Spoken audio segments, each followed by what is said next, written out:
Hey everybody, Will Fix here. Right away, watch out for the comments. I mention that every time. Got a bunch of hackers in there.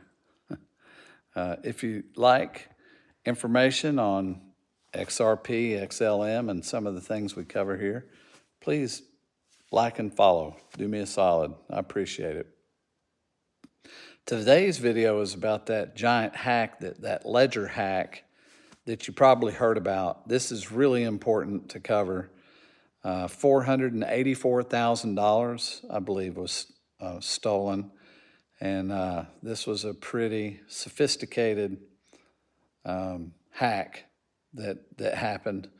You know, innocent victims everywhere. So we need to look at it. I want to read the article first. Here's the article. Yes. How the Ledger Connect hacker tricked users into making malicious approvals. According to Cybers, the attacker caused malicious code to be inserted into multiple app user interfaces, allowing the exploiter to fool users into confirming transactions. The Ledger hacker, who siphoned away $484,000 from multiple Web3 apps on December the 14th, did so by tricking Web3 users into making malicious token approvals, according to the team behind blockchain security platform Cybers. According to public statements made by multiple parties involved, the hack occurred on the morning of December the 14th.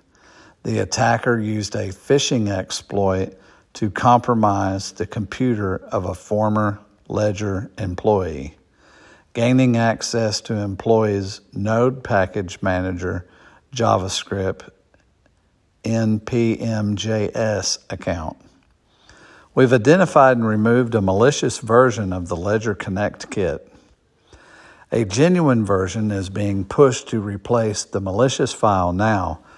Do not interact with any dApps for the moment. We will keep you informed as the situation evolves. Once they gained access, they uploaded a malicious update to Ledger Connect's GitHub repo. Ledger Connect is a commonly used package for Web3 applications. Some Web3 apps upgraded to the new version, causing their apps to distribute the malicious code to users' browsers. Web3 apps, Zapper, SushiSwap, Phantom, Balancer, and Revoke Cache were infected with the code. As a result, the attacker was able to siphon away at least $484,000 from users of these apps. Other apps may be affected as well, and experts have warned that the vulnerability may affect the entire Ethereum virtual machine ecosystem. Terrible. How it could have happened. Speaking to Cointelegraph, Cyber CEO Dedi Levid, Chief Technology Officer Mir Dolev, and blockchain analyst Hakal Unal, anyway, I don't know if those names are right. Sorry if I got them wrong, shed further light on how the attack may have occurred. According to them, the attacker likely used malicious code to display confusing transaction data in the user's wallet, leading the user to approve transactions they didn't intend to. When developers create Web3 apps, they use open source Connect kits to allow their apps to connect with users' wallets, Dolev stated. These kits are stock pieces of code that can be installed in multiple apps, allowing them to handle the connection process without needing time to write code. Ledger's Connect Kit is one of the options available to handle this task. It sounds like today's security incident was accumulation of 3 separate failures at Ledger. Blindly loading code without pinning a specific version and checksum. 2, not enforcing two-man rules around code review and deployment. And number 3, not revoking former employee access. When a developer first writes their app, they usually install a Connect kit through Node Package Manager, NPM. After creating a build and uploading it to their site, the app will contain the Connect kit as part of its code, which will then be downloaded into the user's browser whenever the user visits the site. According to Cyver's team, the malicious code inserted in the Ledger Connect kit likely allowed the attacker to alter the transactions being pushed to the user's wallet. For example, as a part of the process of using an app, a user often needs to issue approvals to token contracts, allowing the app to spend tokens out of the user's wallet.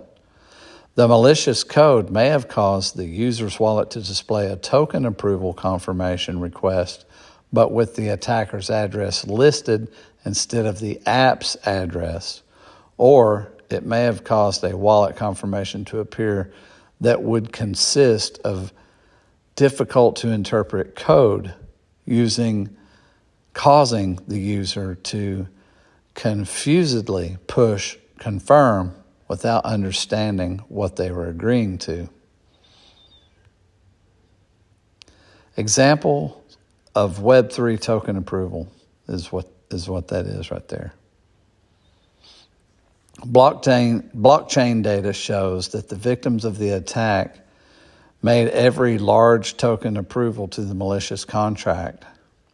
For example, the attacker drained over $10,000 from the Ethereum address, there it is, in one transaction.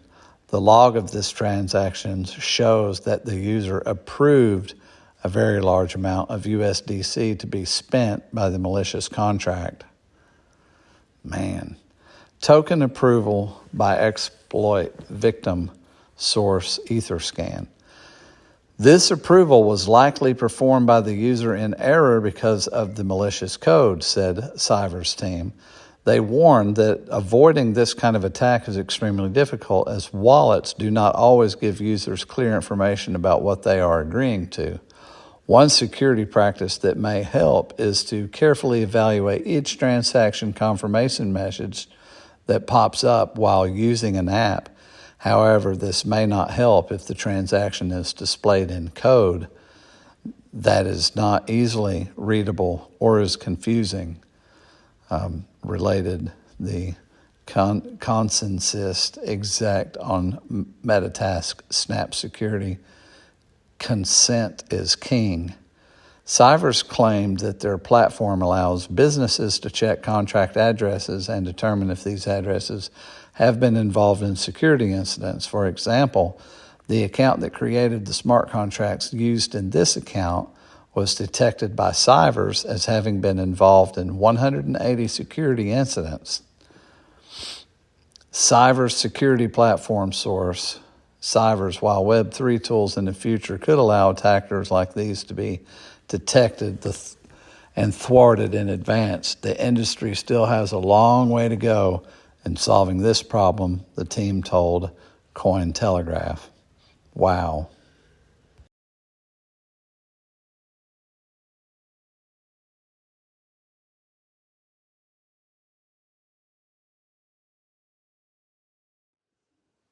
We need to be very careful, don't we?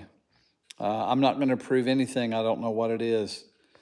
So please don't approve anything that you don't know exactly what's going on. That's how this ended up happening, and not blaming those people. Anytime you get stolen from, there's a feeling where you feel stupid, because you got ripped off and you feel like it's partly your fault. But, when evil arises like this and tries to steal, there are they're victims, because they felt safe inside their own ledger, didn't they? They felt safe inside their own wallet.